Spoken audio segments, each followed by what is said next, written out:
So hi everyone, I recently saw this video, and in this video I learned few things and I just thought to share it. So first is this video is about the game theory, and see, I have made few notes here. And yeah, when I watch I really love to write, so I write like anything. Okay, so this is about the game theory, and the game theory is we use it in real life. So this video starts with an example of two roommates living together, and what they do is let's assume that there is two roommates, roommate 1 and roommate 2, and then they divide everything, every work. Like they will split up the work. Utensils, cleaning vessels and utensils are the same thing, so whatever. So from chores to the split bill, money, everything they used to split, and they do like in Sundays I will wash the utensils, and in the Wednesdays you wash it, and we will have weekly chores like this. And times goes by and they start doing the work according to them, and after some time, what happens is that roommate 2, what she does is in Wednesday she goes out and does something, and in Saturdays roommate 1 goes out and does something, and when she's tired she don't do the dishes, and then when she doesn't do the dishes piles up, and then the other day the other girl has to do all the dishes that was used by the yesterday, which was supposed to be washed by the roommate 1. So this how the scenario goes, and the first thing is that she needs to be generous and do the dishes, or else she has to speak for herself. And the situation goes thereby here and around, that what she can do and what she cannot do about the situation. For first few times she washes the dishes that was left by her roommate, and by some time it keeps going. So this states that you do, and then it keeps happening, and when it happens again and again you do the same thing. So then the roommate 2 starts to overthink about the situation, and this thing falls under the category or something called the prisoner's dilemma, where the dilemma states that there are two prisoners, and they are in the same place, and they have to be competitive enough to fight each other, or something like that. So each prisoner is competitive or cooperative to go against each other. So so in this game theory, broadly it is a mathematical strategy or a decision. So simply we can say that it is a mathematical strategy or a decision where the outcome depends on the other person. For example, the decision made by other person or decision made by you is affecting the other individual of your life. So the decision can be as small as doing the dishes to as big as country's decision about each citizen, what each citizen should have. So the power of decision is very, very, very important. And other thing that I really liked about this, that it states that the game theory is a strategy or a decision making where the outcome depends on other choice, and examine the nature and effect, how conflict and cooperation among us makes the rational decision. And it is very important to understand that in our life it's not like a very easy decision to make. It includes emotion. I have also wrote it that in real life the circumstance changes, and the decision made by you depends on various things. So you have to make your decision very smartly. Now I will read out game theory is actually. So the game theory is that it suggests that every decision that is made by you is or can be imagined as a principle which represent and can be understood as a mathematical model. So it doesn't include any algebra or mathematical related topics, but it is basically that you can know your consequences, and you can know what can be your advantages with the decision that you make. So this basically stands like this.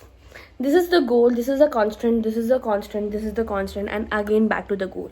And here falls the rational decision, and this rational decision is made by you.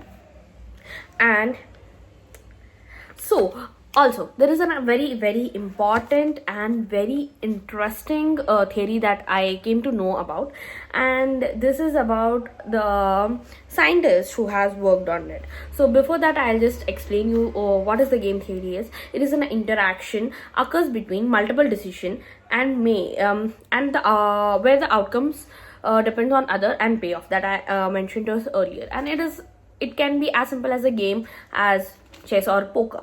So game theory basically is of two types, or it can be imagined with two categories. For example, first is cooperative and another one is non-cooperative.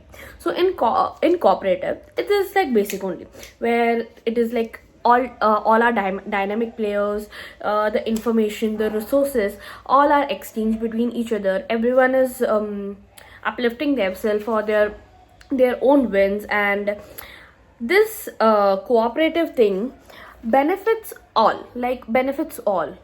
There is no personal gain in this. So this is cooperative, but the non-cooperative one is the one which is really important, because this is happens in our real life. So in non-cooperative, there are people who are one side is winners and other side is losers, and here the situation is very different. Here the individual players make the choice which intentionally benefits themselves, and people call it as selfishness or something like that, but it benefits you make the decision and you make your own resources and you do all the drill and you win or you lose. That's how the non-cooperative works. So there was a game show in early 90s, something like, I don't remember the date or the year, but in that game show basically there are three things.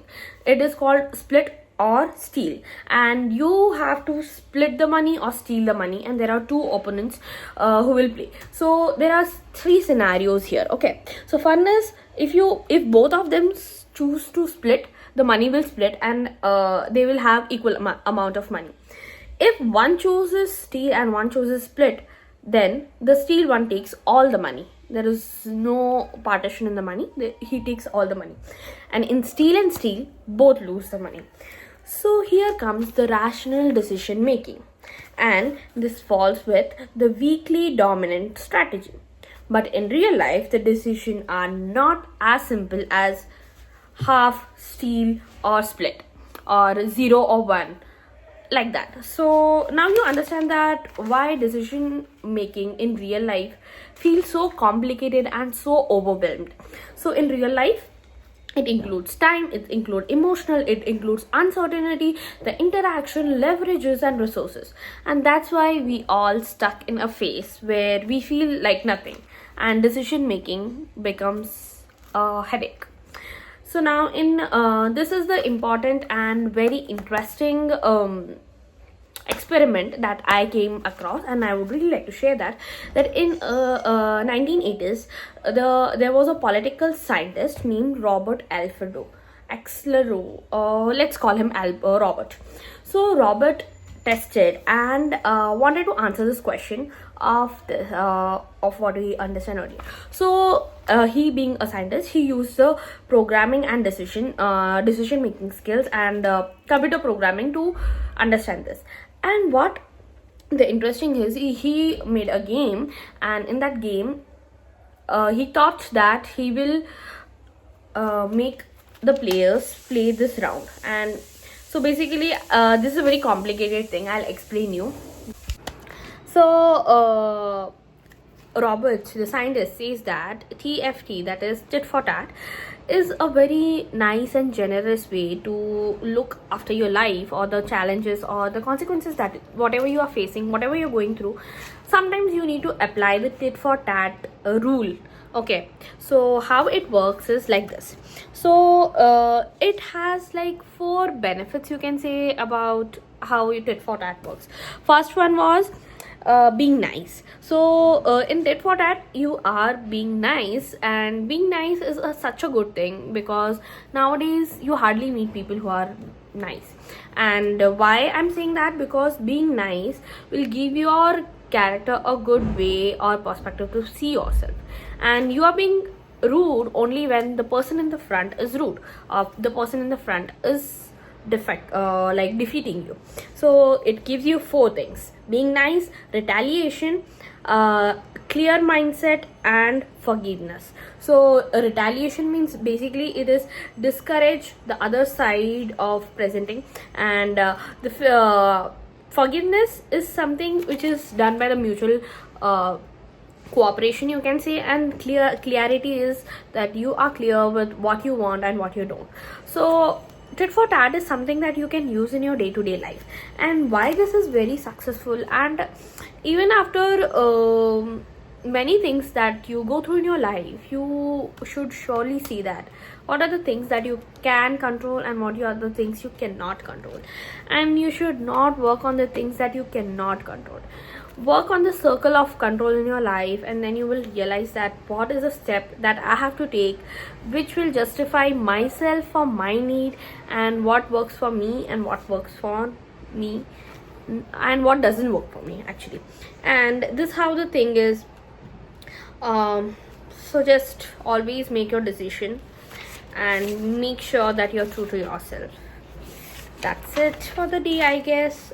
And yeah, also the thing is that in your life, if you want to be successful, you come across hard decision and hard phase of your life, and in that you should be willing to do the things again and again repeatedly, and make sure that you do it because you like it. And if you don't like the way you're doing, change the thing, but make sure that you are working on yourself. Make sure that you're liking the process that you are in, and stand for yourself and be true for yourself. Whenever you're making a decision, whenever you're going through something, always remember that, is it making you happy? Is it something that is benefiting you? Is it something that you really want to do it again? And then you say. First, I think whenever I do anything in my life, the one thing that I ask myself is that, is it benefiting me? What are the qualities that it is bringing me in my life? And that's how I make a decision in my life. And the decision what you will make, it will influence who? You, your present you and your future you. So you should always think that what is good for you and what is good for you, and thinking for yourself is not selfish. That's after for today. Bye.